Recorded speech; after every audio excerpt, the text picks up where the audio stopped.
السلام علیکم ورحمۃ اللہ وبرکاتہ۔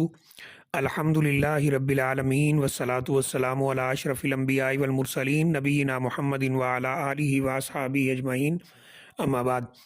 یہ کسی ہمارے بھائی نے پوچھا ہے کہ فطرانہ جو ہم نے دینا ہے اس کا اصل وقت کیا ہے۔ بعض لوگ کہہ رہے ہیں کہ رمضان کے درمیان میں بھی دیا جا سکتا ہے، بعض کہہ رہے ہیں پہلے عشرے کے بعد دیا جا سکتا ہے۔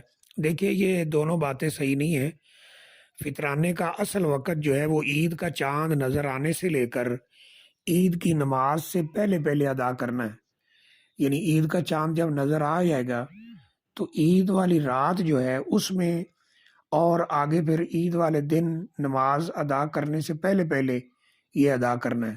یہ اصل وقت ہے۔ لیکن صحابہ اکرام سے ثابت ہے کہ بعض ضرورتوں کی بنیاد پر وہ رمضان مبارک کے بالکل آخر میں یہ ادا کر لیتے تھے جب 2-3 دن رہ جاتے تھے۔ تو اگر انسان سمجھے کہ مجھے بعض لوگوں کو دینا ہے اور ان کو ضرورت ہے، تو زیادہ سے زیادہ یہی کہا جا سکتا ہے کہ جب رمضان مبارک ختم ہونے لگے، آخری کو 2-3 دن ہو تو تب ادا کیا جا سکتا ہے، اس سے پہلے نہیں۔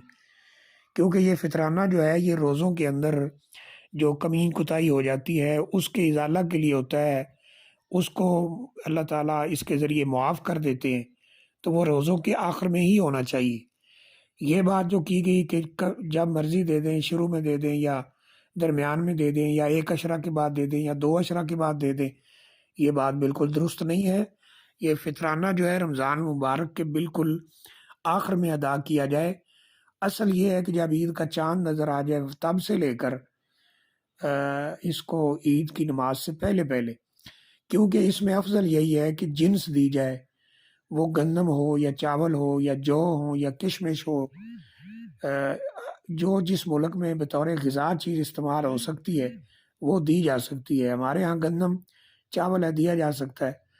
تو آج بعض علماء کے نزدیک کچھ کنڈیشن چینج ہو چکی ہے، بعض لوگوں کو پیسوں کی ضرورت ہوتی ہے، تو کہہ رہے ہیں کہ پیسوں کی شکل میں اگر انسان سمجھے کہ دینا ہے یا لوگوں کو ضرورت ہے تو کچھ یعنی گنجائش علماء نے پیدا کی ہے، ورنہ افضل یہ ہے کہ جنس دی جائے اور عید کا چاند نظر آنے کے بعد دی جائے۔